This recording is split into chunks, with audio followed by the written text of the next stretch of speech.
साथियों नमस्कार। आज डेट है 27 जुलाई 2025 और आज का करंट अफेयर्स देखते हैं।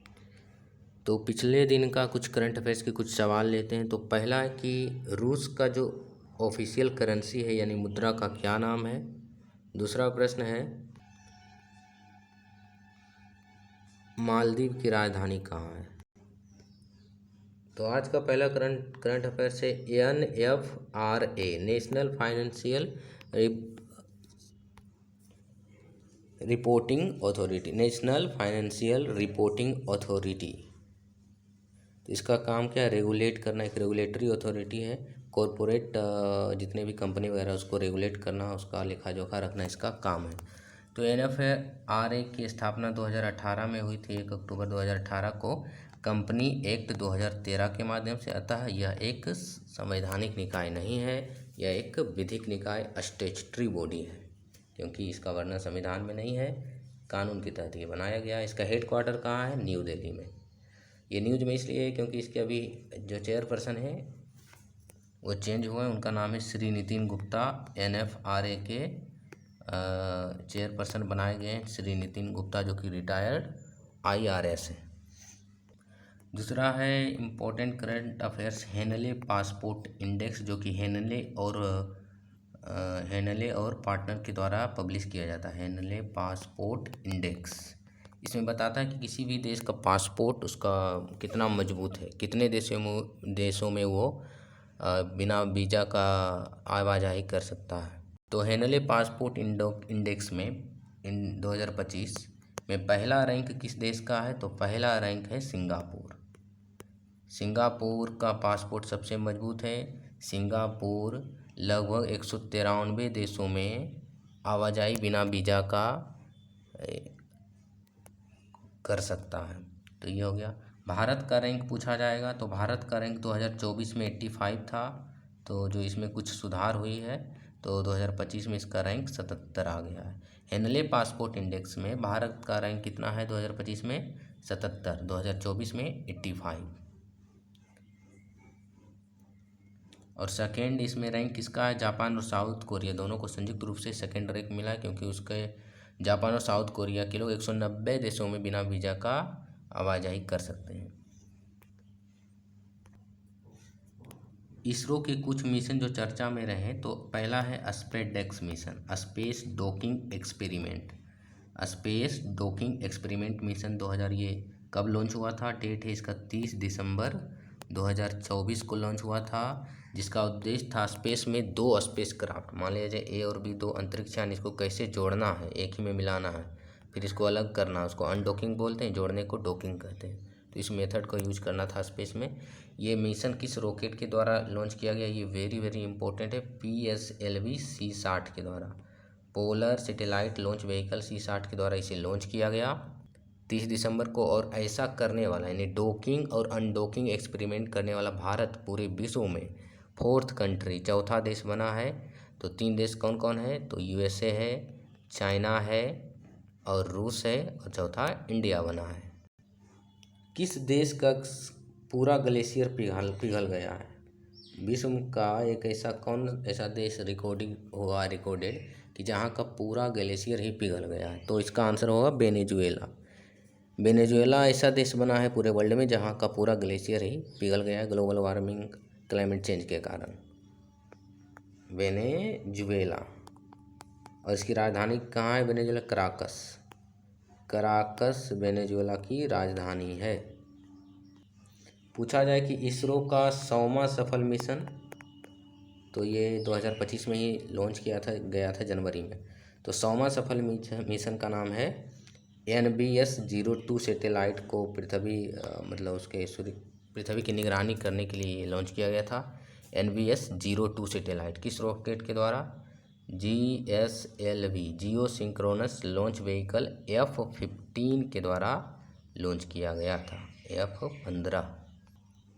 A23A एक सबसे बड़ा आइसबर्ग, सबसे बड़ा हिमखंड, हिमशैल है पूरे वर्ल्ड का, जो कि अटलांटिका में था। तो उसके टुकड़े कुछ टूट गए, इसलिए ये न्यूज में था। मोदी फिर दुनिया के सबसे लोकप्रिय नेता बने हैं। सेकेंड नेता हैं दक्षिण कोरिया के राष्ट्रपति और 8वें नेता हैं अमेरिका के राष्ट्रपति डोनाल्ड ट्रम्प।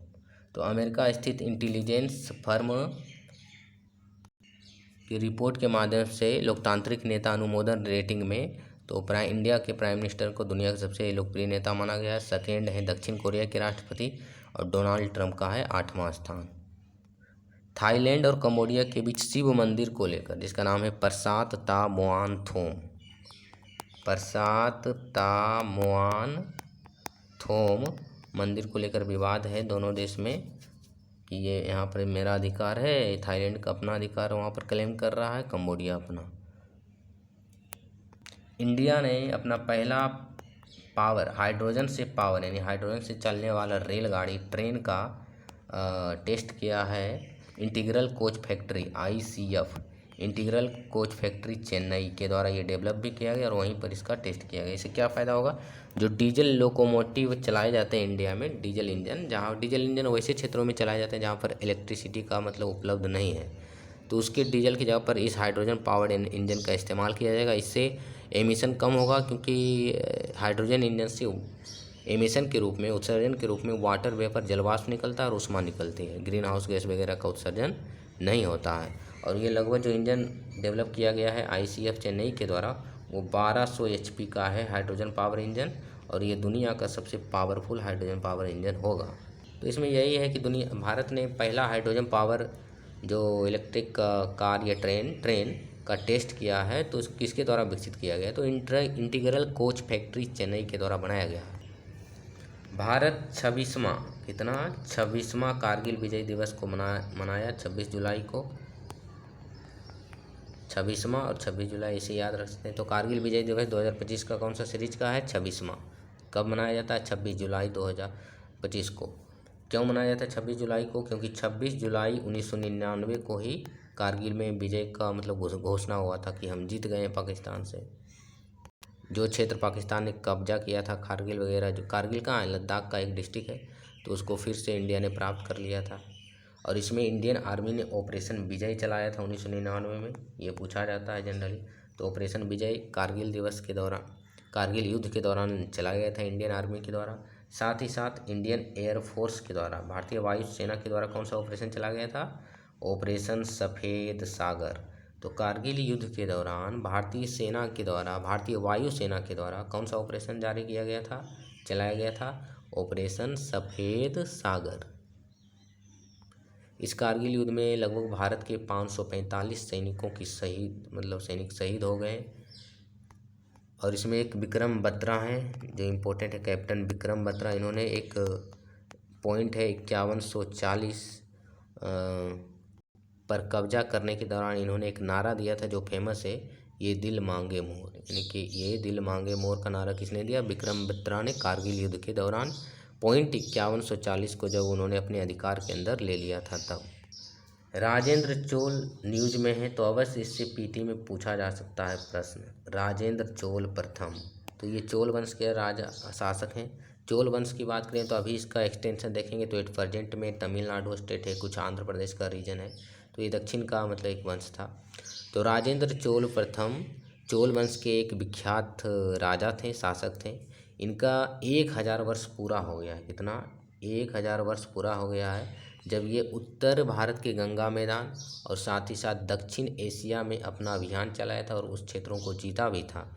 तो उसी के यादगार में ये चर्चा में है, 1000 साल पूरा हो गया है। तो चोल वंश का संस्थापक पूछा जाए तो विजयालय चोल वंश के फाउंडर हैं।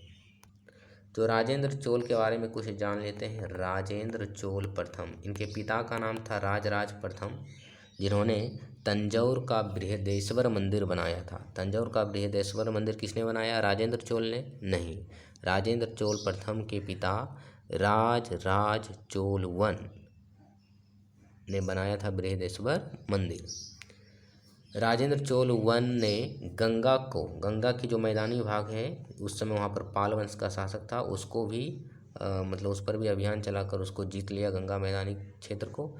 इसके उपलक्ष्य में उन्होंने गंगई राजधानी बनाया, गंगई कोंड चोलपुरम। गंगा को ही जब इन्होंने जीता था तो चोल गंगम, एक तमिलनाडु में झील है, चोल गंगम लेक बनाया, जिसको अभी तमिलनाडु सरकार ने कहा कि इसको फिर से पुनर्जीवित किया जाएगा। तो ये दोनों फैक्ट हैं। इन्होंने दक्षिण एशिया तक अपना अभियान चलाया था नेवल के द्वारा, यानी कि नौसेना के द्वारा। अगला है पीएम विकसित भारत रोजगार योजना। ये 1 अगस्त 2025 से फोर्स में यानी कि लागू हो जाएगा। 1 अगस्त 2025 से। आउटले है इसका टोटल 99,446 करोड़ रुपये।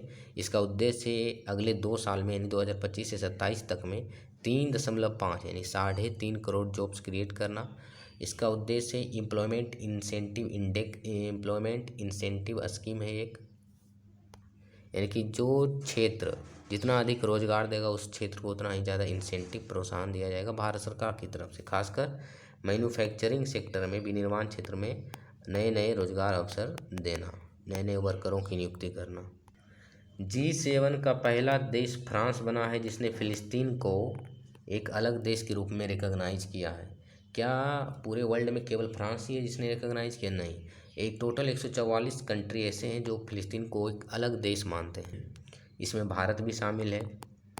भारत है, रूस है, चीन है और ग्लोबल साउथ के अधिकतर देश उसको रिकॉग्नाइज करते हैं एज ए कंट्री के रूप में। किसको? फिलिस्तीन को। और अभी फ्रांस भी बन गया एक देश। तो हाई कोर्ट के जज जो यशवंत वर्मा थे दिल्ली हाई कोर्ट के, उनको फिर ट्रांसफ़र कर दिया गया था इलाहाबाद हाई कोर्ट। लेकिन उस समय जब उन पर आरोप केस मिला था घर में, जब उनके घर में आग लगा था, तो उस समय वो दिल्ली हाई कोर्ट के जज थे। तो उनका फिर ये इम्पीचमेंट चलाया जाएगा। उन पर आरोप सिद्ध हुआ है तो महाभियोग चलाया जाएगा। हाई कोर्ट के जजों का जो महाभियोग चलाया जाता है आर्टिकल 218 और 17 के तहत। और सुप्रीम कोर्ट के जजों के जो महाभियोग इम्पीचमेंट से संबंधित अनुच्छेद है वो है आर्टिकल 124 क्लॉज 4 और 5। तो जजों पर 2 ही कंडीशन में, या तो कदाचार या अक्षमता, 2 ही बेसिस पर उन पर महाभियोग इम्पीचमेंट चलाया जाता है। इसके लिए क्या करना होता है? पहले चरण में स्टेप 1 क्या है? एक प्रस्ताव की शुरुआत होती है, इनिशिएशन ऑफ मोशन। और इसकी शुरुआत कहीं भी हो सकती है, लोकसभा से भी हो सकती है, राज्यसभा से। ज़रूरी नहीं है कि पहले राज्यसभा में ये प्रस्ताव पारित होगा, तो कहीं से भी ये इनिशिएशन ऑफ मोशन हो सकता है। यदि लोकसभा में स्टार्ट हो रहा है तो वहाँ पर 100 सांसदों का समर्थन चाहिए। राज्यसभा में स्टार्ट हो रहा है तो वहाँ मिनिमम 50 सांसदों का समर्थन चाहिए।